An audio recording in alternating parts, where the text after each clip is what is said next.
400 আজকে আমরা পড়বো সূরাতু আলী ইমরানের 33 নং আয়াত থেকে। কেমন? বিসমিল্লাহির রহমানির রহিম। ইন্নাল্লাহা আস্তাফা আদামা ওয়া নূহা ওয়া আলা ইব্রাহিমা ওয়া আলা ইমরানা আলাল আলামিন। আজকে আমরা পড়বো কেমন? আল্লাহ তাআলা ইরশাদ করতেছেন ইন্নাল্লাহা আস্তাফা। দেখো আগের আয়াতের মধ্যে আল্লাহ পাক রব্বুল আলামিন আল্লাহর পেয়ারা রাসূলের প্রতি মুহাব্বতের বিষয় নিয়ে কি করেছেন? আলোচনা করেছেন। কুল ইন কুনতুম তুহিব্বুনাল্লাহা ফাত্তাবিউনি। তাহলে এই আয়াতের মধ্যে আল্লাহ তাআলা বুঝাতে চেয়েছেন যে আল্লাহর মুহাব্বত কখনো পরিপূর্ণ হবে না যতক্ষণ পর্যন্ত মুতাবাআতুর রাসূল ওয়া তাআতুহু, নবী করিম সাল্লাল্লাহু আলাইহি ওয়াসাল্লামের আনুগত্য, রাসূল সাল্লাল্লাহু আলাইহি ওয়াসাল্লামের অনুসরণ পাওয়া না যাবে, ততক্ষণ মুহাব্বত কি হবে না? পরিপূর্ণ পাওয়া যাবে না, ততক্ষণ মুহাব্বত পরিপূর্ণ হবে না। এই আয়াতের মাধ্যমে রাসূলুল্লাহ সাল্লাল্লাহু আলাইহি ওয়াসাল্লামের একটা কি বোঝা গিয়েছে? শ্রেষ্ঠত্ব প্রকাশ পেয়েছে। যেমন এখানে নবী করিম সাল্লাল্লাহু আলাইহি ওয়াসাল্লামের মর্যাদা বোঝা গিয়েছে এবং নবীগণ আলাইহিস সালামের কি বোঝা গিয়েছে? মর্যাদা বোঝা গিয়েছে। তো ওখান থেকে এসে এই আয়াতের মধ্যে আল্লাহ তাআলা আরো নবীগণের কিছু আলোচনা করতেছেন। এক, হযরত আদম আলাইহিস সালাম, তিনি হচ্ছেন আবুল বশর, কেমন? মানুষের মধ্যে সমস্ত মানব জাতির পিতা, তার আলোচনা শুরু। তারপর হচ্ছে হযরত নূহ আলাইহিস সালাম, তিনি হচ্ছেন আবুল বশরের সানি, ওনাকে দ্বিতীয় পিতা বলে মানব জাতির। কেন? আদম আলাইহিস সালাম থেকে শুরু করে হযরত নূহ আলাইহিস সালাম পর্যন্ত, নূহ আলাইহিস সালামের সময় যখন মহাপ্লাবন হয়ে যে কেউ বলছে তখন কিয়ামত হয়ে গেছে, একটা কিয়ামত।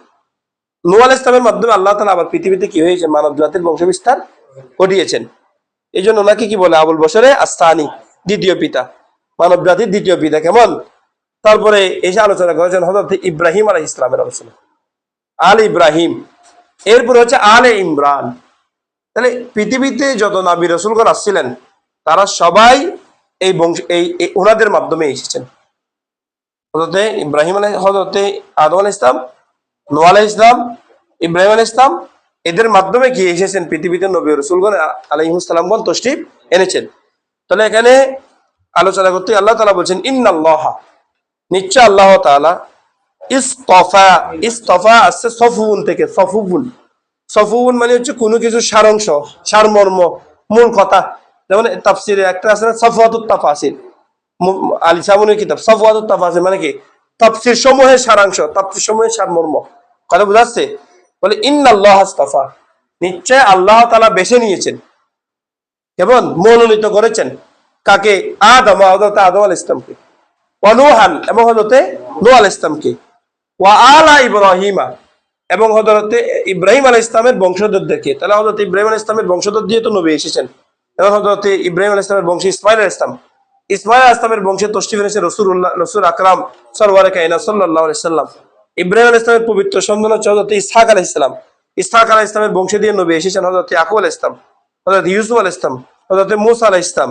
কেমন? এভাবে করে আরো অনেক নবী আলাইহিস সালাম হযরত কি এনেছেন? তাশরীফ এনেছেন ইসহাক আলাইহিস সালামের বংশ দিয়ে। আর সর্বশেষ ইব্রাহিম আলাইহিস সালামের বংশের মধ্যে সর্বশেষ নবী এসেছেন বনি ইসরাঈলদের মধ্যে কে? হযরতে আলাফ কি? আলে ইমরান, আলে ইমরান। আলে ইমরান মানে এখানে ইমরান বলতে হযরতে ইমরান দুইজন, একজন হলো হযরতে মূসা আলাইহিস সালামের আব্বাজানের নাম হচ্ছে ইমরান, আরেকজন হলো হযরতে মারইয়াম আলাইহিস সালামের আব্বাজানের নাম হলো ইমরান। কথা বুঝাচ্ছে? মূসা আলাইহিস সালামের আব্বাজানের নামও কি? ইমরান।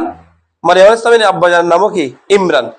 হযরতে মারইয়াম আলাইহিস সালামের আব্বাজান আর হযরতে মূসা আলাইহিস সালামের আব্বাজান, এদের দুইজনের মধ্যে পার্থক্য হচ্ছে প্রায় 1800 বছর। কয়শো বছর? তার মানে কি? মূসা আলাইহিস সালামের আব্বাজান ইমরান আর হযরতে মারইয়াম আলাইহিস সালামের আব্বাজান ইমরান, এদের দুইজনের মধ্যে সময়ের ব্যবধান কত? 18 বছর। তো এখানে উদ্দেশ্য কি? এখানে উদ্দেশ্য হলো হযরতে মারইয়াম আলাইহিস সালামের আব্বাজান ইমরান। কেন? তার পরবর্তী ঘটনা আসতেছে মারইয়াম আলাইহিস সালামকে নিয়ে। কথা বুঝাচ্ছে? এখানে উদ্দেশ্য হচ্ছে কি? আলে ইমরান বলে হযরতে মারইয়াম সালাম আব্বা, তো মারইয়াম সালাম আব্বাজান দিয়ে ওই হযরত ঈসা আলাইহিস সালামকে উদ্দেশ্য। এখানে কি উদ্দেশ্য? ঈসা আলাইহিস সালাম উদ্দেশ্য। কারণ আলে ইব্রাহিম যখন বলেছেন সেখানে সবাই অন্তর্ভুক্ত হয়েছেন। কে কে? সেখানে রাসূলুল্লাহ সাল্লাল্লাহু আলাইহি ওয়াসাল্লাম চলে এসেছেন, সেখানে হযরতে ইয়াকুব আলাইহিস সালাম, হযরতে ইসহাক আলাইহিস সালাম, হযরতে জাকারিয়া হযরতে ইউসুফ আলাইহিস সালাম, এরা সবাই কি হয়েছেন? অন্তর্ভুক্ত হয়েছেন। হযরত মুসা আলাইহিস সালাম, হযরত হারুন আলাইহিস সালাম সবাই আলী ইব্রাহিমের ভিতরে চলে আসছে। তাহলে এরপরে গিয়ে আলী ইমরানের মধ্যে এসে হযরত ঈসা আলাইহিস সালাতু ওয়াস সালাম কি করেছেন? আলোচনা করেছেন। কথা বুঝাচ্ছে? এদের সবাইকে আমি মনোনীত করেছি কোথায়? আলাল আলামিনা, পৃথিবীবাসী থেকে পৃথিবীবাসীদের উপরে। ঠিক আছে? যুররিয়াতান, এই যুররিয়াতান, যুররিয়াতান এটা ওটার থেকে বদল, আলা ইব্রাহিমা আলা ইমরান থেকে বদল, অথবা আদম আলাইহিস সালামের উপর আতফ। অর্থাৎ ইন্নাল্লাহ আস্তাফা আদামা যুররিয়াতান, বংশ পরম্পরায়। যুররিয়াতুন এক বচন, তার বহুবচন হচ্ছে জারারি অথবা যুররিয়াত, বংশ সন্তান আর কি, সন্তান সন্ততি, বলে বংশ পরম্পরায়। বাদুহা, এই কিছু অংশ, বাদুহা মানে এই বাদুল যুররিয়া, এই বাদুল যুররিয়া কিছু বংশ, মিন বাদিন অপর কিছু বংশ থেকে, মানে এই বংশগুলার বংশ পরম্পরায় এভাবে যে তাদের এক বংশ থেকে আরেক বংশ, এক বংশ থেকে আরেক বংশ, এভাবে বংশ পরম্পরায় আমি তাদের থেকে কি করেছি? হযরত আদমকে বেছে নিয়েছি, হযরত নূহকে বেছে নিয়েছি, হযরত আলী ইব্রাহিমকে বেছে নিয়েছি, আলী ইমরানকে বেছে নিয়েছি। তবে এদের বংশ পরম্পরায় কিরে, এদের যেমন হযরত ইব্রাহিম আলাইহিস সালাম থেকে হযরত ইয়াকুব আলাইহিস সালামকে বেছে নিয়েছেন, ইসহাক আলাইহিস সালামকে বেছে নিয়েছেন, ওনার থেকে হযরত ইয়াকুব আলাইহিস সালামকে বেছে নিয়েছেন, ওনার থেকে হযরত ইউসুফ আলাইহিস সালামকে বেছে নিয়েছেন, এভাবে করে বেছে নিয়েছেন। ঠিক একইভাবে উলদে আদনান থেকে ইসমাইল আলাইহিস সালামের বংশ থেকে আমাদের রাসূল আকরাম সাল্লাল্লাহু আলাইহি ওয়াসাল্লামকে কি করে নিয়েছেন? বেছে নিয়েছেন। তাহলে এটা প্রজন্মের পর প্রজন্ম, প্রজন্ম পরম্পরায়। কথা বুঝা যাচ্ছে? বংশ পরম্পরায়। বাদুহা, কিছু অংশ, মিন বাদিন, প্রত্যেকে অপর কিছু অংশ থেকে, এভাবে করে। তো ওয়াল্লাহু সামিউন, এটা হাল হয়েছে আর কি, বাদুহা সাবিতুন সাবিতাতুন মিন বাদিন। ঠিক আছে? তা হাল এই অবস্থায়, সেটা বংশ পরম্পরা এই অবস্থায় তার কিছু অংশ অপর কিছু অংশ থেকে। কথা বুঝছো? ওয়াল্লাহু সামিউন আলিম, ওয়াল্লাহু এবং আল্লাহ তাআলা সামিউন আলিমুন। বলো, এটা হাল হইতে পারে অথবা এটা সিফাতও হইতে পারে। সিফাত, সিফাত বাদুহা মিন বাদিন, এটা জুমলা হয়ে সিফাত হবে। এই যুররিয়াতুন নাকারা যায়, সেই জন্য বলছিলাম নাকারার পরে যদি কি হয়? জুমলা হয় সিফাত, মারফার পরে যদি জুমলা হয় হাল, জুলহাল হাল। কেমন? এই জন্য এটা যেহেতু যুররিয়াতুর পরে আসছে, বাদুহা মিন বাদ, এটা যুররিয়াতুন থেকে কি হবে? সিফাত হবে, হাল্লা কি হবে? সিফাত। ওয়াল্লাহু সামিউন আলিম, এবং আল্লাহ তাআলা হচ্ছেন সর্বশ্রোতা, আল্লাহ তাআলা হচ্ছেন সর্বজ্ঞাতা। এই আয়াতটা কেন নাজিল হয়েছে? এই আয়াতটা নাজিল হয়েছে ইহুদিরা, তারা দাবি করতেন, তোমরা কি আমাদেরকে চেনো? আমরা হচ্ছে সত্য দ্বীনের অধিকারী। কিসের অধিকারী? কারণ আমরা হচ্ছে হযরত ইব্রাহিম আলাইহিস সালামের বংশধর, আমরা হযরত ইসহাক আলাইহিস সালামের বংশধর, ইয়াকুব আলাইহিস সালামের বংশধর। আমরা হচ্ছে সত্য দ্বীনের অধিকারী। কথা বুঝাচ্ছে? তোমরা কি না সত্য দ্বীনের অধিকারী? না। তখন তাদের আয়াতকে খণ্ডন করে বলতেছে, না, তোমরা সত্য দ্বীনের অধিকারী না। হযরত ইব্রাহিম আলাইহিস সালাম তো ইসলামের উপর ছিলেন, হযরতে ইসহাক আলাইহিস সালাম তো ইসলামের উপর ছিলেন, হযরত ইয়াকুব আলাইহিস সালাম তো ইসলামের উপর ছিলেন, সর্বশেষ নবী রাসূল আকরাম সাল্লাল্লাহু আলাইহি ওয়াসাল্লাম তো ইসলামের উপর আছে। তো তোমরা যদি ইসলামের উপর থাকতে, হযরত ইব্রাহিম আলাইহিস সালাম তো এই নবীর দাওয়াত দিয়েছেন, হযরত ইসহাক আলাইহিস সালাম তো এই নবীর দাওয়াত দিয়েছেন, হযরত ইয়াকুব আলাইহিস সালাম তো এই নবীর দাওয়াত দিয়েছেন, তো তোমরা সেই নবীকে মানতেছো না। তোমরা কিভাবে তাদের পথের উপর আসো, তাদের মতের উপর আসো? সুতরাং তোমরা কিসের উপর নাই? তাদের পথের উপর, মতের উপর নাই। বরং আল্লাহ তাআলা পৃথিবীবাসীদের থেকে এদেরকে পুত্র পবিত্র হিসেবে বেছে নিয়েছেন। উলদা আদনান থেকে হযরত ইসমাইল আলাইহিস সালামের বংশধর থেকে রাসূল আকরামকে বেছে নিয়েছেন। তোমরা আজকে যারা হযরত ইসহাক আলাইহিস সালামের বংশ দিয়ে এসেছো, তোমরা তাকে কি করতেছো না? মানতেছো না, তার অবদ্ধতা হচ্ছে। তাই তোমরা কিসের ইসলামের উপর আছো? তোমরা যদি ইসলামের উপর থাকতে, তাহলে তোমরা হিংসা বিদ্বেষ না করে এই নবীকে, নবী আখিরের জামানকে তোমরা কি করতে? মেনে নিতে। কথা বুঝাচ্ছে? এবার এসে এখানে হযরতে মারিয়াম আলাইহিস সালামের আম্মা জানের বিবরণ দিয়ে ঘটনা শুরু হচ্ছে। স্মরণ করুন, ইয়া রাসূলুল্লাহ, ইদ ক্বালাত ইমরাআতু ইমরানা, অর্থাৎ হযরতে মারিয়াম আলাইহিস সালামের আব্বাজান এবং ওনার ঘটনা, ওনার স্ত্রী হচ্ছেন ইমরা মানে হচ্ছে স্ত্রী। ইমরানের স্ত্রীকে হান্না বিনতে ফাকুজা, ওনার নাম কি রে?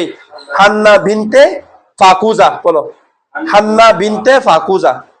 কেমন? মারিয়াম আলাইহিস সালামের আম্মাজানের নাম কি?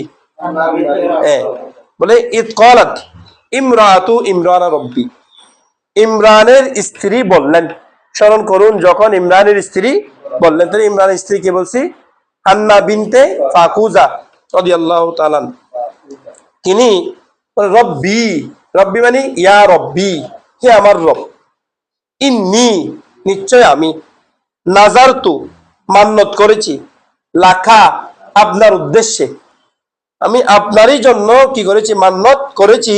কি মান্নত করেছি? মা ফি বাতনি, মা মাই মৌসুলা, যা আছে, ফি বাতনি আমার পেটে, আমার পেটে যা আছে তা আমি আপনার রাস্তায় দেয়ার কি করেছি, এই অবস্থায় মুহাররন, এই অবস্থায় মান্নত করেছি যে তাকে নিয়োজিত করা হবে, তাকে উৎসর্গ করা হয়েছে।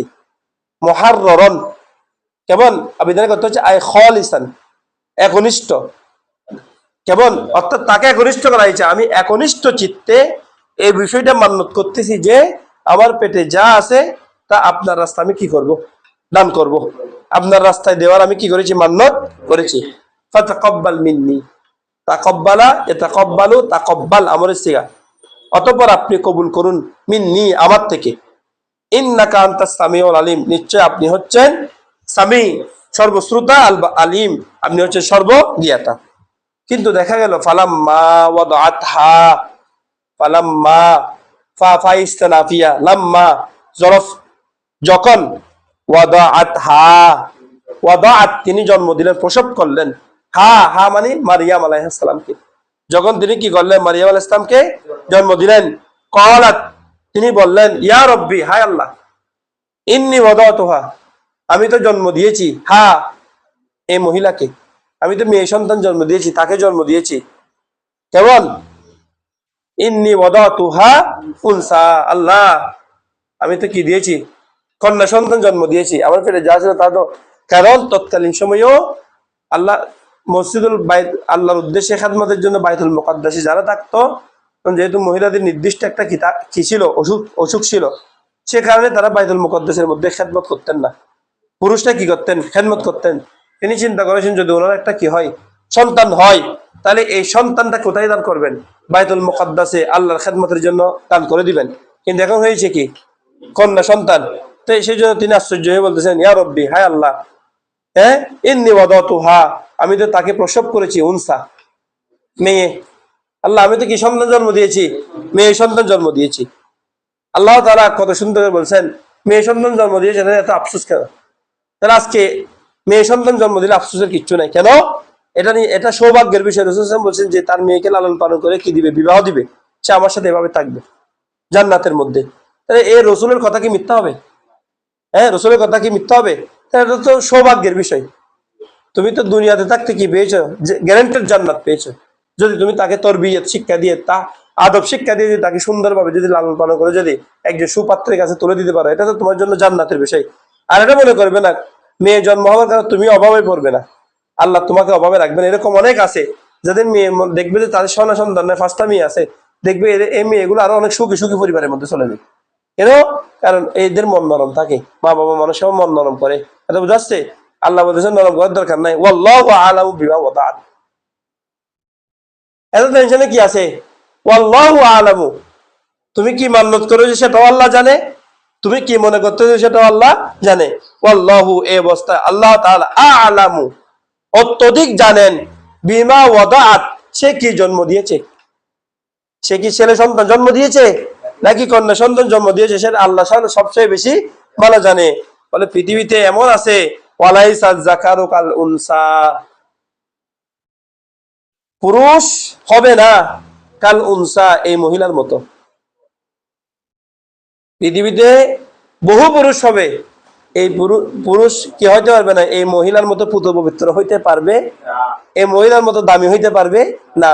ওয়ালাইসা যাকারু, পুরুষ হবে না কাল উনসা, কিসের মতো, মহিলার মতো। মহিলার মতো হযরত মারিয়াম আলাইহিস সালামের মতো হবে না। ওয়া ইন্নী সাম্মাইতুহা, এটা হচ্ছে এই আয়াত, এটা আতফ হবে ওটার উপর। রব্বি ইন্নী ওয়াদাতুহা উনসা, এই রব আমি একজন কন্যা সন্তান জন্ম দিয়েছি। ওয়া ইন্নী সাম্মাইতুহা, নিশ্চয় আমি তার নাম করেছি মারিয়ামা, হিসাবে, মারিয়াম হিসাবে। মারিয়াম এটা অনারবি শব্দ, কি রে, অনারবি শব্দ। এটার অর্থ হলো আল আবিদা, কি আবেদা, আবেদা কেমন? আবেদা মানে যিনি ইবাদত বন্দেগীকারিনী, সাজেদা অর্থাৎ কি সিজদাকারিনী, অর্থাৎ যিনি বেশি বেশি ইবাদত করেন। যেহেতু ওনাকে খানায়ে কাবার খেদমতের মধ্যে আল্লাহ তাআলা নিয়োজিত করবেন, হ্যাঁ, ওনার মায়ের মুখ দিয়ে সেই জন্য নাম বের করেছেন কি মারিয়াম, যিনি হবেন কি রে আবেদা। নাম রাখার সময় সুন্দর নাম রাখতে হবে, এমন যেন এটা তাসির দুনিয়াতেও থাকে আখিরাতেও থাকে। তবে এসে বলতেছেন ওয়া ইন্নী উইযুহা, আল্লাহ আমি আশ্রয় চাচ্ছি তার বিষয়ে, নিশ্চয় আমি উইযু আযা ইউইযু উইযু, আমি আশ্রয় চাচ্ছি হা তার বিষয়ে, বিকা কার নিকট, আপনার নিকট, ওয়া যুররিয়াতাহা, এবং তার সন্তানের বিষয়ে। আমি এখন সন্তান হয়ে নাই, কেমন ওনার মুখ দিয়ে আল্লাহ তাআলা বের করতেছেন, আমি এবং তার বংশধরদের বিষয়ে কি চাচ্ছি, আপনার কাছে আশ্রয় চাচ্ছি, মিনাশ শাইতানির রাজিম, থেকে বিতাড়িত শয়তান থেকে, অভিশপ্ত লাঞ্ছিত শয়তান থেকে আমি কি চাচ্ছি, আপনার দরবারে পানা চাচ্ছি।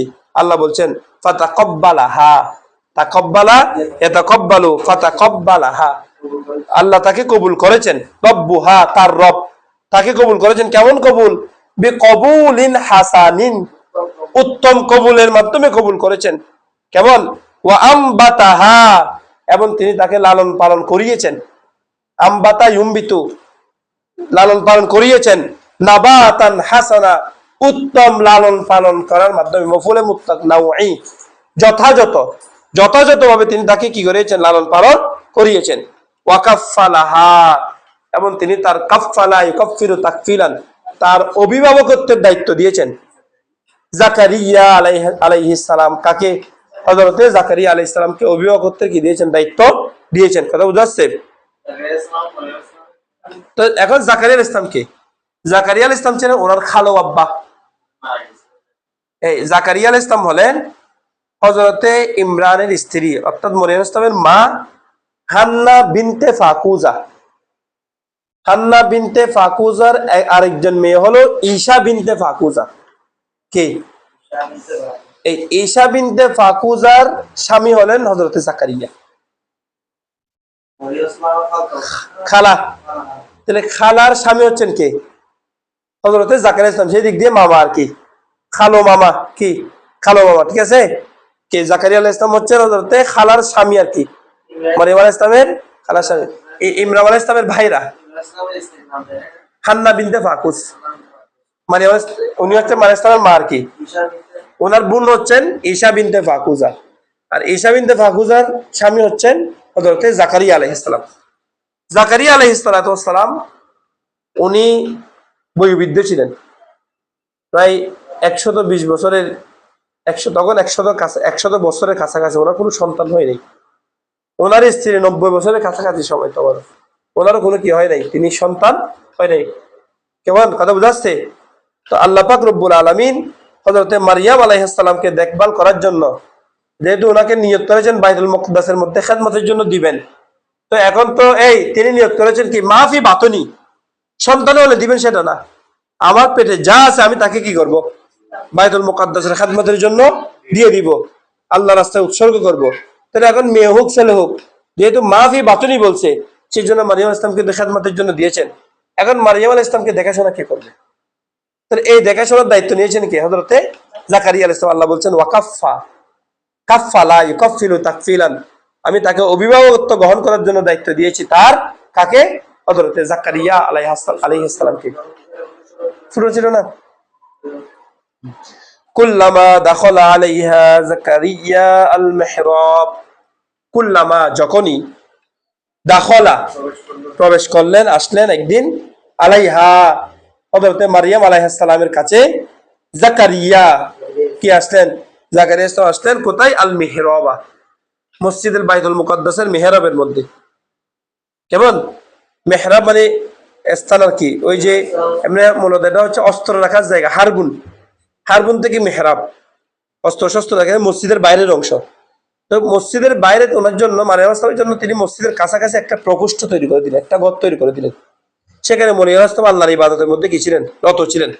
জাকারিয়া আলাইহিস সালাম ওনার কাছে খাবার দাবার নিয়ে আসতেন, ওনার কাছে খাবার দাবার দেখভাল করতেন, প্রয়োজনে কিছু লাগলে ঘর থেকে এনে দিতেন। কথা বোঝাচ্ছে? তাহলে একদিন জাকারিয়া আলাইহিস সালাম কি করলেন? মারিয়াম আলাইহিস সালামের কাছে আসলেন, সেখানে গিয়ে কি করলেন? ওয়াজাদা মরিয়ম ইসলামের মেহরাবের ভিতরে হুজারার ভিতরে তিনি পেলেন ইনদাহা তার নিকট মানে মরিয়ম ইসলামের নিকট তিনি দেখতে পেলেন রিজকান রিজিক তৎকালীন ছিল শীতকালীন সময়ে তিনি সেখানে দেখতে পেয়েছেন গরমকালের ফল, গ্রীষ্মকালের ফল তিনি দেখতে পেয়েছেন। এই ফলগুলো দেখে তিনি আশ্চর্য হয়ে গেলেন, কিরে মরিয়াম তোমার সামনে এই ফলগুলো কে নিয়ে আসছে? হ্যাঁ, ইয়া মারিয়াম আন্না লাকি হাজা, ইয়া মারিয়াম হে মারিয়াম, আন্না এখানে আন্না তবে মিন আইনা কোত্থেকে, ইস্তেফাম আন্না মানে কিরে, এখানে আন্না বিবিধ অর্থের জন্য আসে।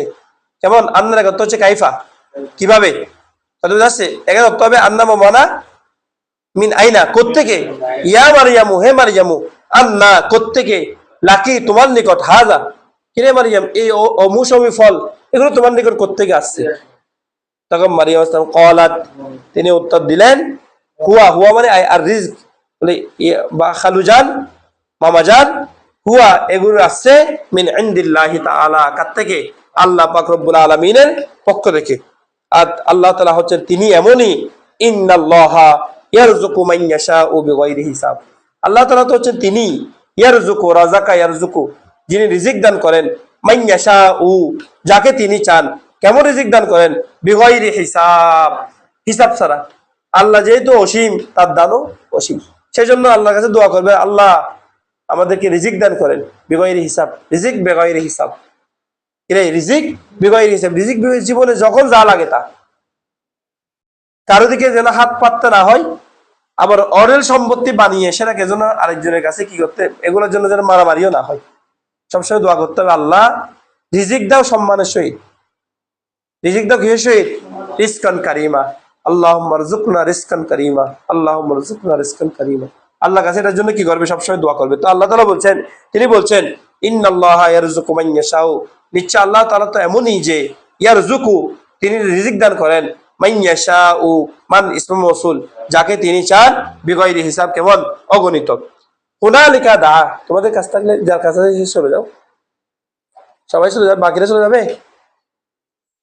আচ্ছা এটা শেষ করো। হুনালিকা দা জাকারিয়া রব্বা, যখন তিনি এরকম বেমৌসুমী ফল দেখলেন, এই যখন হযরত মারিয়াম আলাইহিস সালামের মেহরাবের ভিতরে তিনি কি দেখলেন? এই বেমৌসুমী ফল দেখলেন।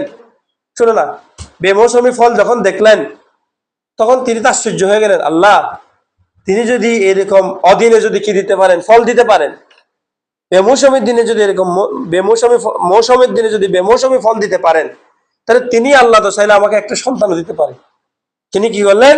হুনালিকা ইসমে ইশারা লিল মাকান, এই হুনালিকা ইসমে ইশারা লিল মাকান, তিনি সেখানে দোয়া করলেন, জাকারিয়া হযরত জাকারিয়া আলাইহিস সালাম দোয়া করলেন রব্বাহু তার রবের নিকট। হযরত জাকারিয়া সাহেব এই সুযোগে একটু দোয়া করে দিলেন, ওই যে আল্লাহর ওয়ালিগণের মাজার শরীফে যে দোয়া কবুল হয়, বুজুর্গদের পবিত্র জায়গা যে বসে কি হয় দোয়া কবুল হয়, সেটার দলিল হচ্ছে এটা। এটাকে বুজুর্গ কি দেন আমাদের আলেমগণ দলিল প্রমাণ করে থাকেন যে জাকারিয়া আলাইহিস সালাম হযরত মারিয়াম আলাইহিস সালামের হুজরা শরীফে প্রকোষ্ঠে যখন বেমৌসুমী ফল দেখলেন, আল্লাহর দরবারের সাথে হাতে দোয়া করলেন।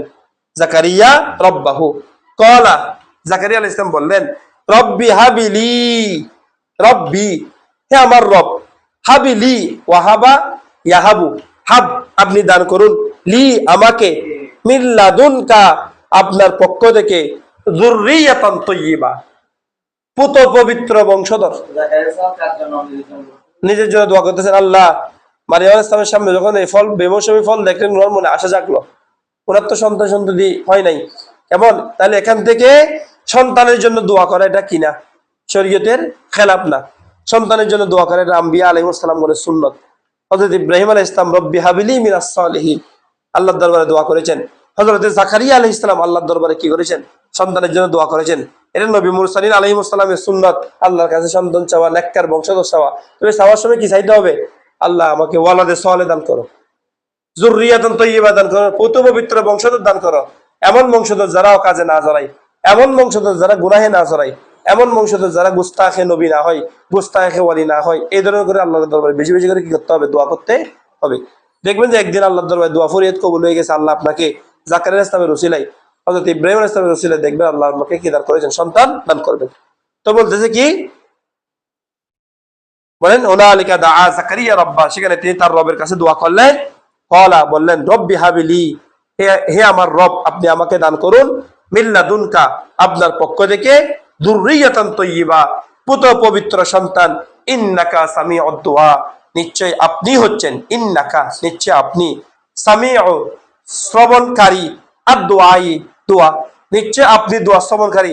যখনই কি আপনার কাছে, ইযা দাআনি ওয়া ইযা সালাকা ইবাদি আন্নী ফাইন্নী করিব উজিবু দাওয়াতাদ দাঈ, উজিবু দাওয়াতাদ দাঈ, এর চাইতে বড় গ্যারান্টি আর কি?